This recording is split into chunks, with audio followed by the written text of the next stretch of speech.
Hello and welcome to another how-to video, and this video I will be showing you guys how to deploy create and deploy a shutdown script in Windows Server 2012 R2.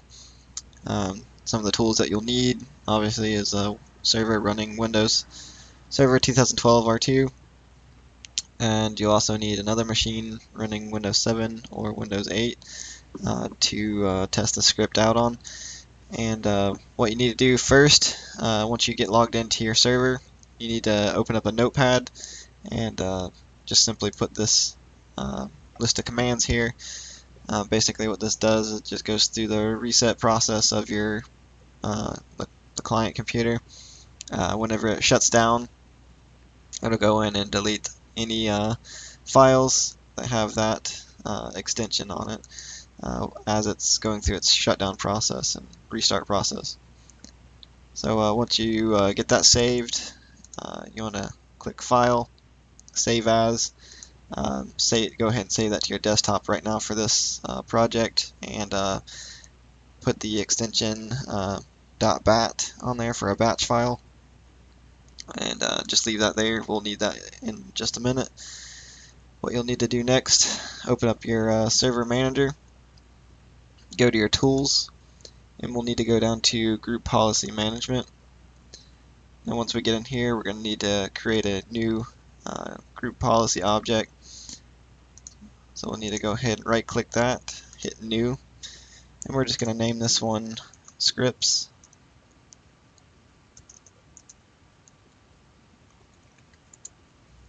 We'll hit OK and save that.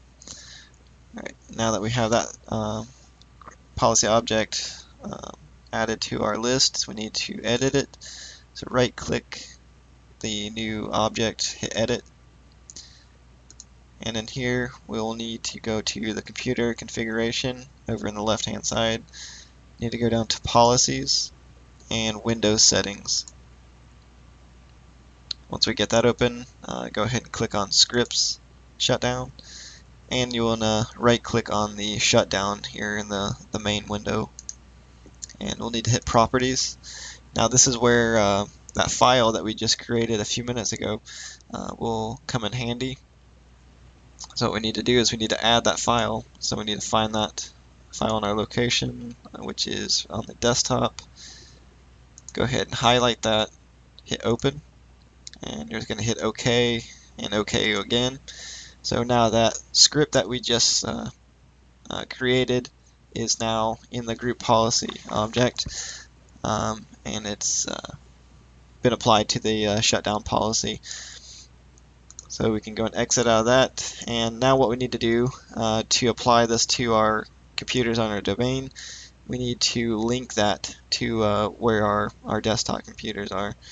So as we can see here, got our desktop, so we need to link that new group policy object.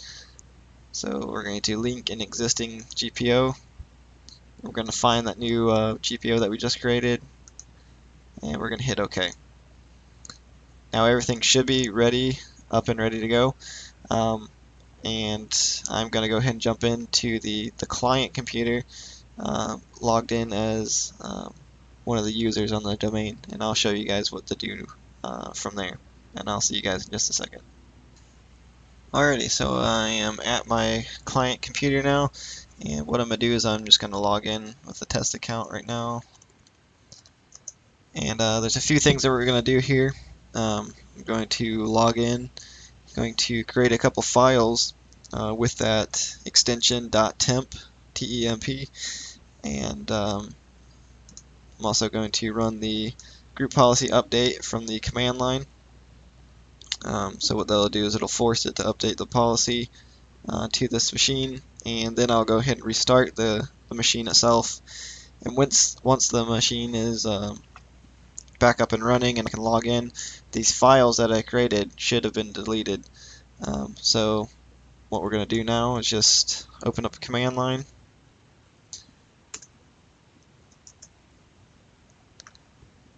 and we're just going to change the directory to the desktop.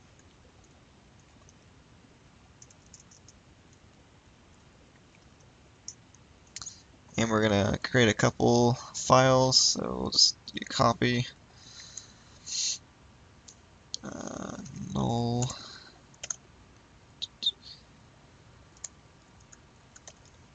and we'll just name this one file1 dot temp.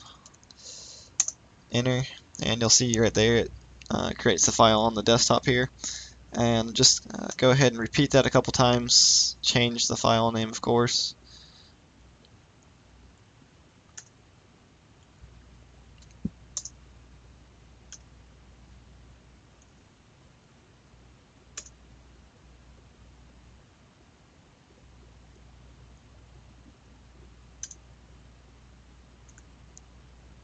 Let's go ahead and make 3 there. Alright, so we'll go ahead and also run the group policy update by just doing GP update. And we'll go ahead and let that update policy settings.